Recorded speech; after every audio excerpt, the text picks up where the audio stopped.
Thank you, Mr. Chairman. Mr. Gruenberg, what the hell's going on at the FDIC? It's a troubling question, Senator. I read the report as you did. As I indicated earlier, it is deeply disturbing and troubling, and we're going to bring all the resources of the FDIC to bear to understand what is going on, what has occurred, and how we can most effectively address it. How long have you been at the FDIC? I joined the board as a member in August of 2005. Okay. Almost 20 years then, huh?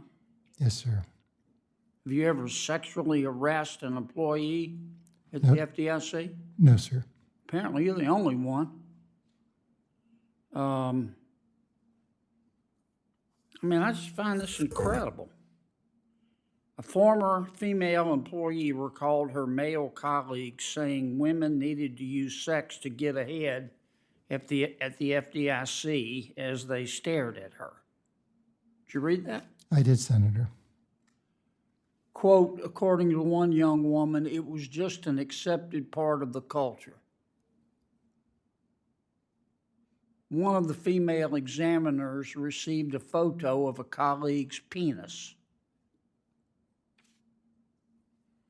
During lunch with an examiner, another young female employee who had become friendly with this person she was having lunch with, the guy she was having lunch with complained to her about his marriage, telling her he wasn't having enough sex.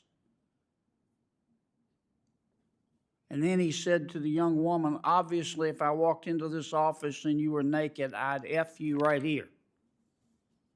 Did you read that? I did, Senator. Did you read the 2020 Inspector General's report when it said that the people at the FDIC were acting like they were in Animal House or Porky's Revenge? Did you read that report? I read the Inspector General report, Senator. And what'd you do about it? Well, I was not chairman at that time.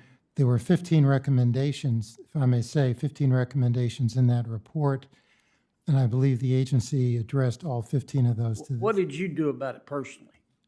What was your position at the FDIC? I was a member of the board at the time, but I was what not. did you do about it personally? At that time, I didn't have the responsibility of the You didn't chairman. do anything, did you? Not at that time, Senator, no. Okay. Did any of your other fellow board members do anything?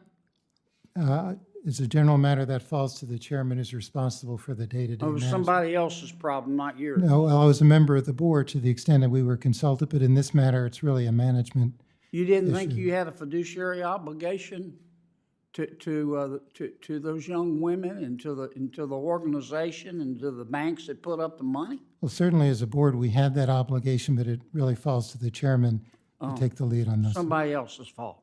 Well, it was a I mean, chairman. that's what you're saying, isn't it, Mr. Chairman? No, I think the board, Sounds to me like it. well, not, Senator, if I may say, it, board certainly has an oversight responsibility, but in the day-to-day management of the agency, which matters like this would fall to, I think it's reasonable to expect the chairman to take the lead. Well, when the banks last spring screwed up out in California, you blamed it on their board, didn't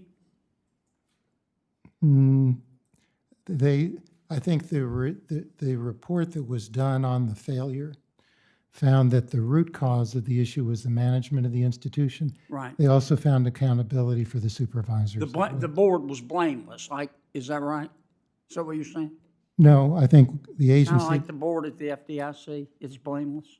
if I may say, Senator, I think the report found, and I think I would indicate that we shared a responsibility as a supervisor.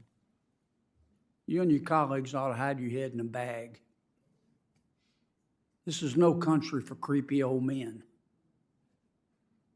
And they got no place at the FDIC. And this wasn't a news flash for you. You had a 2020 report and you sat on the board. And you didn't do anything. And your colleagues didn't do anything. Mr. Barr, let me ask you about Basel III endgame. I know you know this, about half of our credit now in America comes from non-banks. Isn't your increase in capital requirements just going to make credit more expensive for banks and push people in the non-regulated, non-bank financial system? Senator, the capital increases mostly affect trading activity of banks and other non-lending activities of banks. With respect to credit, we expect the proposal to have only a very modest effect on the price of credit. For example, if all of the operational credit risk, You would and- stake your reputation on that? I believe that the analysis is correct in the proposal to the rule. Okay, if but I we could are- ask one more question, Mr. Chairman, if that's okay.